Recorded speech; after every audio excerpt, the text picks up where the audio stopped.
திமுக அதிமுக இல்லாத கூட்டணி ஆட்சி லட்சியம். அன்புமணி ராமதாஸ். இப்ப இருக்க கூட்டணியே அதான சார், மறந்து போச்சா? தங்கம் விலை ஏறுவதை போல ஜெயலலிதாவின் புகழ் உயரும் செங்கோட்டையன். ஓட்டு எண்ணிக்கை உயருமானு தான் தெரியல. கருணாநிதி இருந்திருந்தால் 10.5% உள் ஒதுக்கீடு கிடைத்திருக்கும் டாக்டர் ராமதாஸ். அப்ப இப்போ இருக்க கூட்டணியில கிடைக்காதா டாக்டர்? புதிய இந்தியாவில் டிஜிட்டல் வழிப்பறி நடக்குது. முதலமைச்சர் மு.க. ஸ்டாலின். பேங்க்ல மானிய பணத்தை போடுவாங்கன்னு பார்த்தா இருக்கிறதையும் வழிச்சு எடுத்துறாங்களே. விஷ பாம்பை கூட நம்பலாம், பாஜகவை நம்ப முடியாது மம்தா பானர்ஜி. திரிணாமுல் காங்கிரஸையும் நம்ப மாட்டேங்குதே.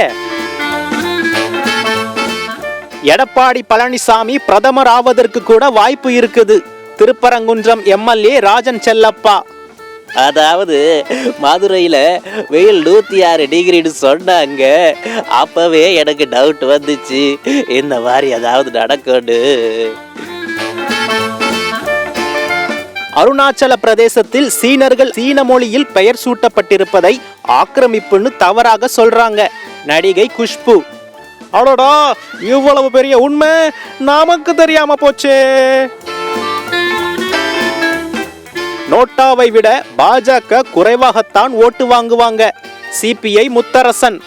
ராஜா கண்ணா, ஆனா சிபிஐ மற்ற மாநிலங்கள்ல எவ்வளவு ஓட்டு வாங்குவாங்கன்னு தெரியலையம்மா, தெரியலையே.